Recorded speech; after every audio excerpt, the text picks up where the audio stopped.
историята на моя измислен Ben 10. Но днес продължаваме историята, като ще споменем и другите герои, ще ви обясня историята и ще сформираме целият екип. И може би по-нататък вече ще ви обяснявам за антагонистите и така нататък и как ще се развие по-нататък всичко и ще се говорим за извънземни, които съм измислил. Много неща има. Но преди да започнем, моля ви харесайте и коментирайте, може да се абонирате, не ви карам със сила, но ако искате го направете. Така много помагате за развитието на моят канал и много помагате също и на мен. И също може да напишете в коментарите дали вие имате нещо измислено, примерно на някаква си анимация или нещо, както и да е, няма значение, иска само да чуя вашите креативни идеи. Без повече да се бавим, започваме с видеото. Моят Кевин. Моят Кевин съм го представил като едно нормално хлапе на 11 години. Нещо подобно като в ребутът, но да знаете, че това не е нещо като продължение на ребутът на Ben 10, просто съм взел характер там. Също съм запазил едно нещо, Кевин да си остане с Omnitrix, защото както помните в ребута или ако някой поне сте го гледали, аз лично съм го гледал и според мен няма сравнение с другите Ben 10-ове, но хей, направил съм видео, може да го гледате и ще чуете какво съм говорил за ребутът, но сега нека да се върнем на темата. Той има Omnitrix, който Vilgax ме помогнал да създаде и като цяло повечето неща са се случили вече, среща се с Vilgax и така нататък. Неща, които не са чак толкова важни за историята на самия сериал.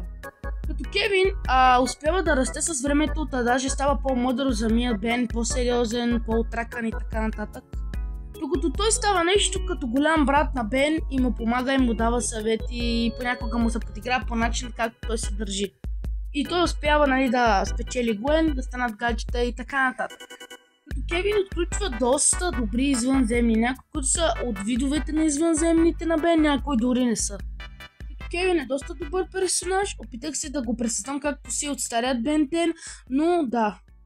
Като и той получава собствен омегатранец. Опа, чакайте, вие не знаете какво е омегатранец? Как така не знаете, бе? За това ще обясня по-късно в видеото, имаме време. Сега ще говорим за моят Рук. Вижте, преди да започнем с Рука, не ме разбирате погрешно, това няма да е лош сериал, просто винаги трябва да има някой, който да разсмива. Знам предимно Ben 10 е сериозен сериал, там не трябва да има лиговщини повече, разбирам, това ми е предимно ясно, но съм балансирал нещата както трябва и няма да бъде нито лигаво, нито твърде сериозно. Моят Рук е представен като някакъв си шегобиец в сериала, който постоянно пуска шеги, прави се набавно развиващ, но всъщност неговата тайна е, че той почти това не е наистина, което го прави. Той просто го прави това, за да забавлява Бен и нарочно го прави, защото той е забелязал, както знаете, че Рук е умен и просто каквото види, че правят хората и той го прави. И си мисли, че това ги забавлява, но от части до някъде малко е глупав. Остава си доста умен, знае много неща за извънземните, когато става въпрос за сериозност или опасност, понякога се бие, понякога не. А сега, вижте, този герой съм го създадал нещо да е като комедиен, защото винаги трябва да има някой, който да балансира напрежение и смях и така нататък. Но съм балансирал Рук, за да не го разваля. Но както казах, това е съвсем друго предаване и е нещо... измислил съм го да се различава от другите Ben 10-ове, като моя Ben 10 може би е нещо като колега на другите Ben 10-ове, но само според мен, защото почти никой не знае за него, освен и вие. Но както и да е, аз се опитам да го доближавам да е колкото ребут или другите Ben 10-ове. И да, Рук е бил осиновяван много пъти, което е доста смешно, ако питате мен.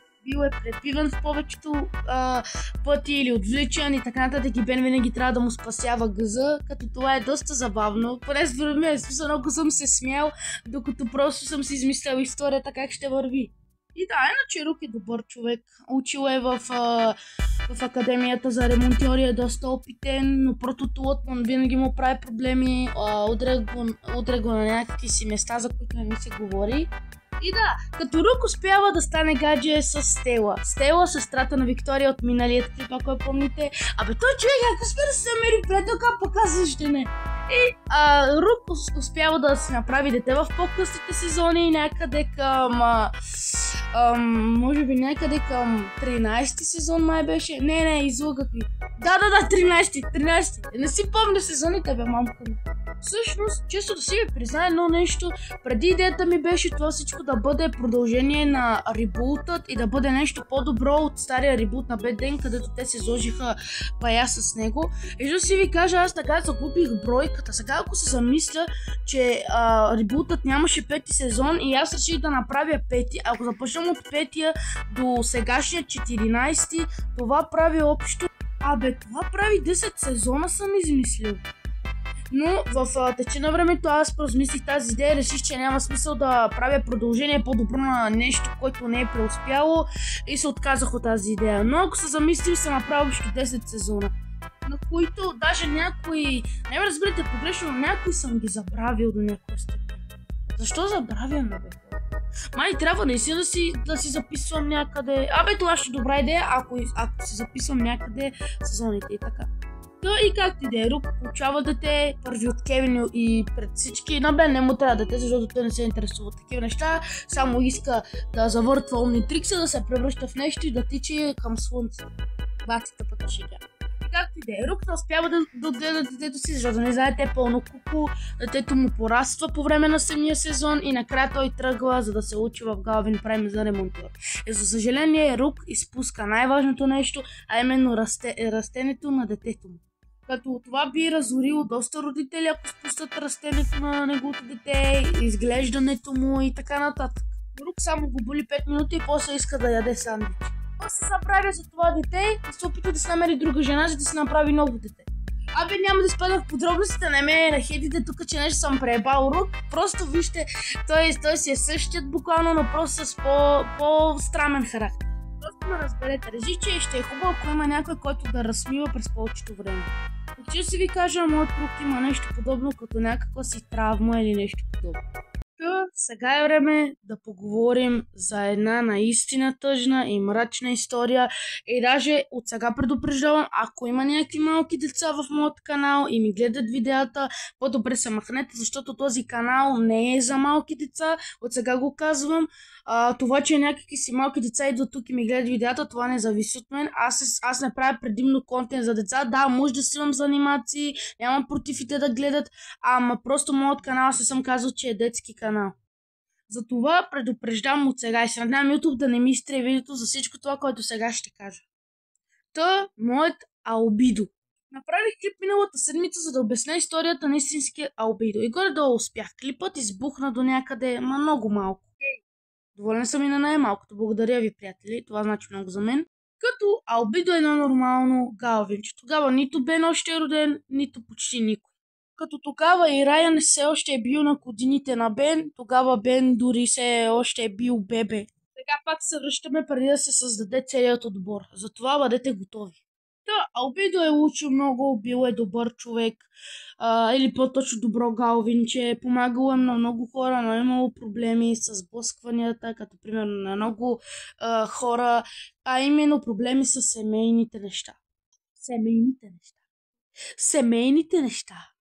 Имало е проблеми, а именно семейни. Неговата майка е страдала от доста тежка болест, като при мен, както аз мисля, всеки галвин получава някаква си болест, която е доста редко да я получи и не е нещо като при нас рак, като нещо подобно и те умират след определено време. Като бащата не харесва много Албидо. Мисля, че от него няма да стане нищо и няма да успее да се добере до нивото на Азмото. Но Албидо наляга, опитва се да прави каквото си иска и в тази история даже може да се припознаете. Ако се припознаете, това ще е много хубаво, но сега говорим за нещо, което ще завърши накрая доста ужасно. И като цяло бащата не харесва, както казаха Албидо от по-рано, поради причината, че неговият баща, именно дядото на Албидо, е бил починал. Или поне той така си мислеше. Защото той е бил изпратен в затвора поради причина, която вие ще разберете. Албидо има само двама роднини, дядо и чичо.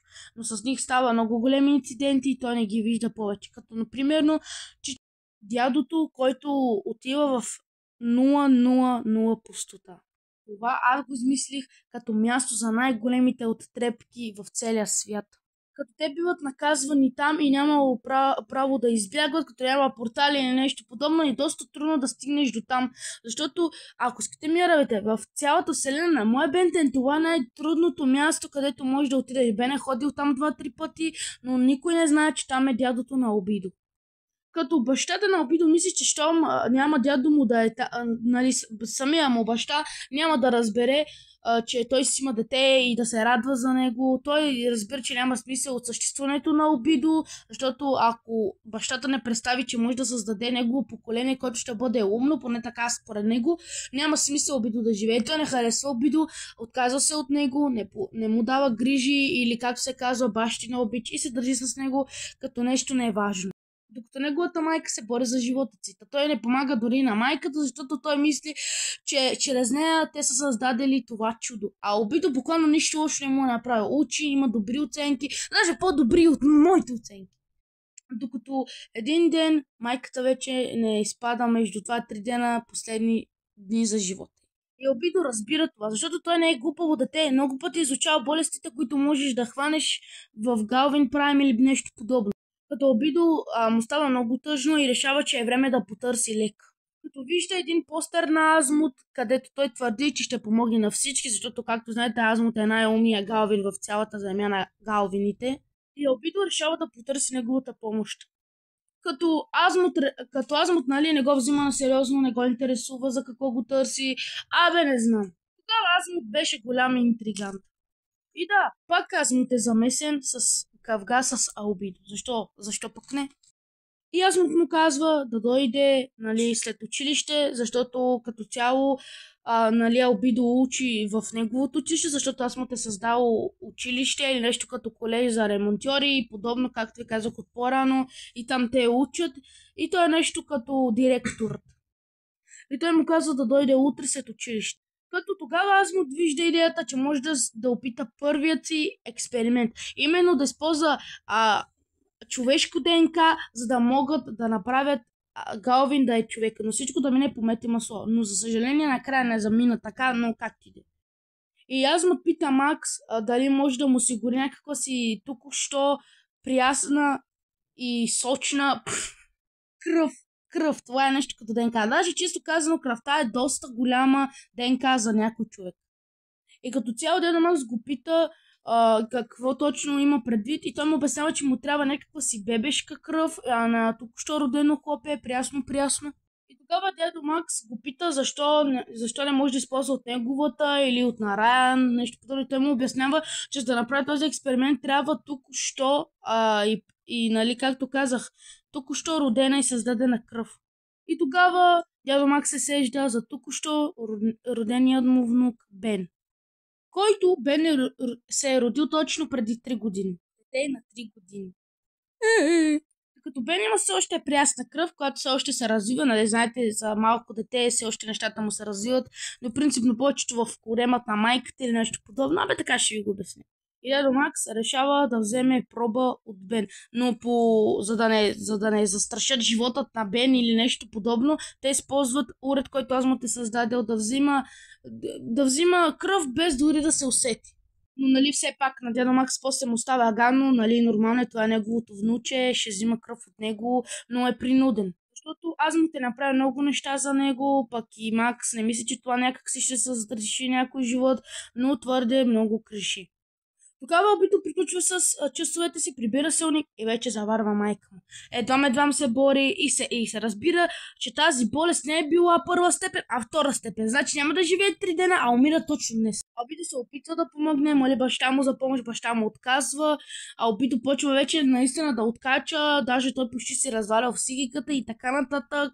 И както пак казах, моля ви, ако сте малки деца, не оставайте в клипа, защото тук ще засегнем големи теми за психично болност, откачане и така нататък.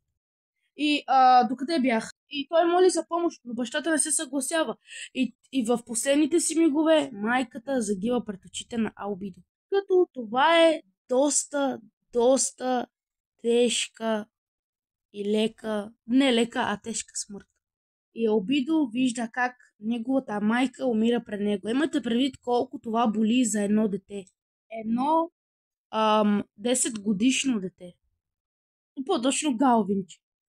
И тогава той решава да се скара с баща си, нали, откачил е вече и казва му, че му трябва помощ, да спре да се прави на някакъв си отвратителен човек, а да вземе да обърне внимание, да я заведат някъде в болницата, докато още мога тя вече издъхнала. Той това го знае, но се опита да й помогнат някакси. Докато бащата е тъкмо нали, се съгласява и размисля да помогнат, докато той бива убиван от един тайствен крадец, а именно чичото на Обидо. Защото той много добре е знаел, що за стока е неговия баща и защо трябва той да поеме неговата смърт. Но Албидо не знае това. И баща му и майка му умират пред него. Еха, хора, не знам това как съм го измислил, но мисля, че това е доста тежка история за един човек.